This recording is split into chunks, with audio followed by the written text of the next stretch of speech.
ఉన్నట్టుంది. ఏం చెప్పను, మాగంటి గోపీనాథ్ చనిపోయే వరకు మాగంటి గోపీనాథ్ అంటే అందరికీ రెస్పెక్ట్. ఆయన అట్టాగే బతికాడు. మేము ఎప్పుడు బయటికి రాలేదు. నేను ఎడ్యుకేటెడ్, మంచి చెడు అన్ని, నేను ఎప్పుడు బయటికి రాలేదు. అతను చచ్చిపోవటం, వాళ్ళు చచ్చిపోవటం కాదు, సావే ఒక మిస్టరీ చేశారు. ఏం జరిగింది చెప్పండి. ఇది అంతా మరి కేటీఆర్ గారి వల్లే జరిగిందని నేను జవాబు ఆయనే చెప్పాలి నాకు. ఎందుకంటే ఒక హాస్పిటల్లో ఉన్నాడు, చచ్చిపోయాడని కొంతమంది అంటున్నారు.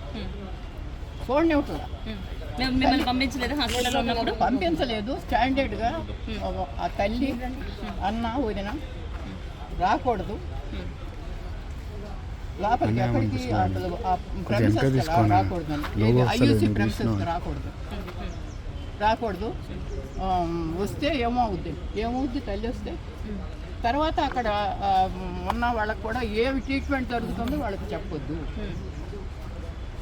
అసలు జబ్బు చేసిందే నాకు తెలియకుండా హాస్పిటల్కి తీసుకెళ్ళిందే నాకు తెలియదు.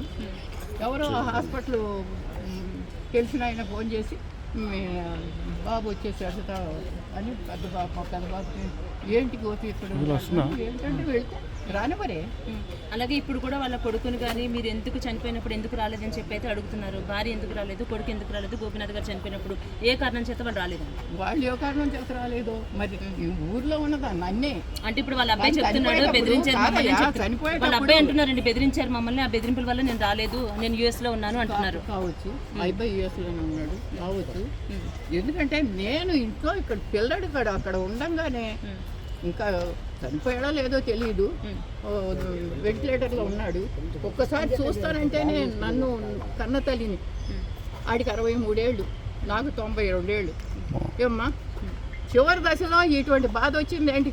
పిల్లాడిని చూస్తానంటే చూడలేకుండా చేసి 3 రోజులు మరి వెంటిలేటర్లో అట్టు పెట్టారు. నాకేంటి డాక్టర్స్ రావచ్చమ్మా అంటే నాకు తెలియదు కదా, ఆశ అనమాట. వస్తున్నాడు అక్కడే పడినా. ఈ కేటీఆర్ గారు ఒకసారి వచ్చారు, వచ్చినప్పుడు అయ్యా నన్ను ఇటు రానివ్వట్లేదు కొంచెం చెప్పాయా అంటే గమ్మని తలుపు మోసుకుని వెళ్ళిపోయాడు. కానీ అయ్యో వస్తాను చూస్తాను ఏంటమ్మా అని మాట కూడా అడగదు ఆయన. వచ్చి ఆమెతో మాట్లాడాడు పైకి వెళ్ళి. వాళ్ళు వేరే రూమ్లో ఉన్నారు, అక్కడ పరిగెత్తారు. ఏంటంటే లిఫ్ట్లో కేటీఆర్ ఉన్నారు, మేము కూడా ఆ లిఫ్ట్లో ఉంటాను. అయ్యో ఏం చెప్తాను కొంచెం చూడండి ఇస్తాడేమోనని ఆశమ్మ ఏం చేయాలి గందపల్లిని కాక ఆశతో పరిగెడితే ఆగమ్మ లోపలికి వెళ్ళి వస్తాను, లోపలికి వెళ్ళి ఇంకో దారి నుంచి వెళ్ళిపోయి ఇంకో దారి నుంచి వెళ్తున్నాడని అసలు విషయం చెబుతామని పరిగెత్తా. పడదాను ఈ వయసులో పరిగెత్తే గమనం తలుపు మూసేసుకున్నాడు వెళ్ళిపోయి. అయ్యో ఒక్క మాట అయ్యా బాబు, ఒక్క మాట అయ్యా. వచ్చారు మరి ఆయన వచ్చే వరకు ఈ చనిపోయిన బాడీని ఎందుకు కట్టి పెట్టారా అన్నది ఆయనకి తెలియాలి. ఆయన వచ్చిన తర్వాత ఎందుకు డిక్లేర్ చేశారా అని ఆయనకి తెలియాలి. నాకు తెలియదు కదా, ఈ కేటీఆర్ సమాధానం చెప్పాల్సిన విషయం.